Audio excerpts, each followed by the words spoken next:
Hi friends, seventh క్లాస్లో ఉన్నటువంటి చివరి లెసన్ అండి. సైన్స్లో ఉన్నటువంటి చివరి లెసన్ 17th లెసన్ మన చుట్టూ జరిగే మార్పులు. ఓకేనండి.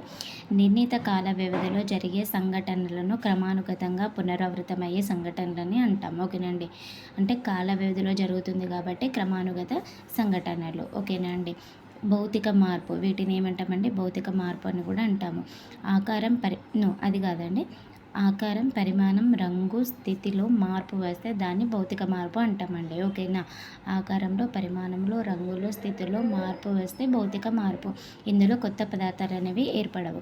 ఆకారం, పరిమాణం, రంగు, స్థితిలో మార్పు వచ్చి కొత్త పదార్థం అనేది ఏర్పడాలండి. కొత్త పదార్థం ఏర్పడితే దాన్ని రాసాయనిక మార్పు అంటాం. ఉదాహరణ కాగితం, పత్తి. ఓకేనండి. ఇనుమును గాలిలో ఉంచినప్పుడు గాలిలోని నీటి ఆవిరితో చర్య జరిపి ఫెర్రస్ ఆక్సైడ్ అనేది ఏర్పడుతుంది. ఓకేనండి. దీన్ని తుప్పు పట్టడం అని అంటాం. ఓకేనా. తుప్పు పట్టకుండా ఉండటానికి క్రోమియం లేదా జింక్ పూత లోహాలపైన పూస్తారు. ఓకేనండి. తుప్పు పట్టొద్దు అని అంటే క్రోమియం లేదా జింకు పూతను పూస్తారు. దీన్ని గాల్వనైజేషన్ అంటారు. వంకాయ రంగు మారకుండా ఉండాలంటే ఉప్పును కూడా వాడతారండి. వెనిగర్, నిమ్మరసం కూడా వాడవచ్చు. ఓకేనండి.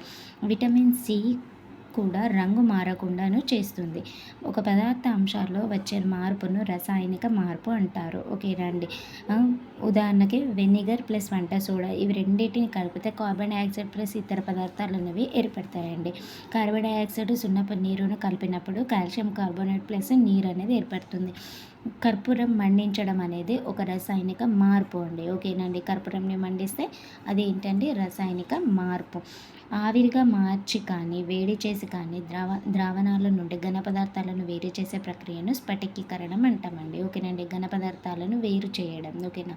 ఆవిరిగా మార్చి కానీ వేడి చేసి కానీ ద్రవాలను ఘన పదార్థాలుగా మార్చే ప్రక్రియను స్ఫటికీకరణం అంటాము. ఓకేనండి. పారాణిలో ఏముంటుందండి? పసుపు ప్లస్ సున్నం అనేది ఉంటుంది. భౌతిక రసాయన మార్పుల్లో ఉష్ణం, కాంతి, శబ్దం వెలువడవచ్చు. ఓకేనా అండి. భౌతిక రసాయన మార్పులో ఉష్ణం ఉంటుంది, కాంతి ఉంటుంది, వీటితో పాటు శబ్దం కూడా ఒక్కొక్కసారి వెలువడవచ్చు. భూమి మీద ఉండే ప్రాణకోటిని రక్షించుకోవడానికి సైన్స్ అనేది నేర్చుకోవడం ఒక సరైన పునాది అనేది అమర్త్య సేన్ అన్నాడు. ఓకేనండి. సంరక్షించుకోవాలని అమర్త్య సేన్ అన్నాడు.